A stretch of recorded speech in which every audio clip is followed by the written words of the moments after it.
వెనుకకు తిరిగిపోయే జనం అంత మంది కూడా ఉంటారు వాళ్ళ దగ్గర. ఆ పాదయాత్రలన్నీ వెలవెలబోతున్నాయి. మాటలు ఎక్కువ, ప్రజలు తక్కువ, డైలాగులు ఎక్కువ, జనం తక్కువ. కానీ వాళ్ళు ఎంతసేపు ప్రెస్ ముంగట్నో ఇంకోటో బ్లాక్ మెయిల్ రాజకీయాలకు ఇలా పాల్పడేటువంటి ప్రయత్నం చేస్తా ఉన్నారు. ఇవాళ బీజేపీ సంగతి అందరికీ తెలుసు. ఎలక్షన్లు వస్తున్నాయంటే ఈడీలు, ఐటీలు, ఈ రైడింగ్లు అందరికీ కూడా అర్థమైపోయినాయి. ఏదేం కొత్తనా ఈ భారతదేశంలో? ఏ రాష్ట్రంలో ఎన్నికలు వస్తే అక్కడ పోయి ఈ రైడ్లు చేసుడు, బురద జల్లే ప్రయత్నం చేయుడు, డిమోరలైజ్ చేసే ప్రయత్నం చేసుడు, కొన్ని బాణాలు కూడా ఇడిచిపెడతారు. బీజేపీ ఇడిచిపెట్టిన బాణాలు ఉంటాయి, బీజేపీ పెట్టించే పార్టీలు ఉంటాయి. ఇవన్నీ కూడా ఏమేం చేస్తుంది బీజేపీ అనేటువంటిది తెలంగాణ ప్రజలకు చాలా అవగతమైంది.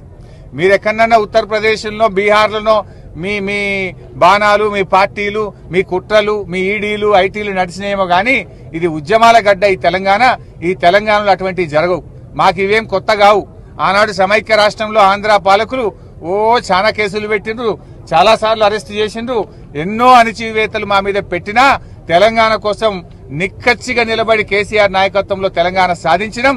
ఇవాళ బీజేపీ కూడా మీరు ఎన్ని కుట్రలు చేసినా, ఎన్ని కేసులు పెట్టినా, ఎన్ని రకాలుగా మమ్మల్ని వేధించినా కూడా ప్రజల పక్షాన నిలబడతాం, తెలంగాణ అభివృద్ధి కోసం నిలబడతాం, తెలంగాణ ప్రాంత ప్రజల శ్రేయస్సు కోసం నిలబడతాం తప్ప మీకెక్కడ కూడా తల వంచే తెలంగాణ కాదు.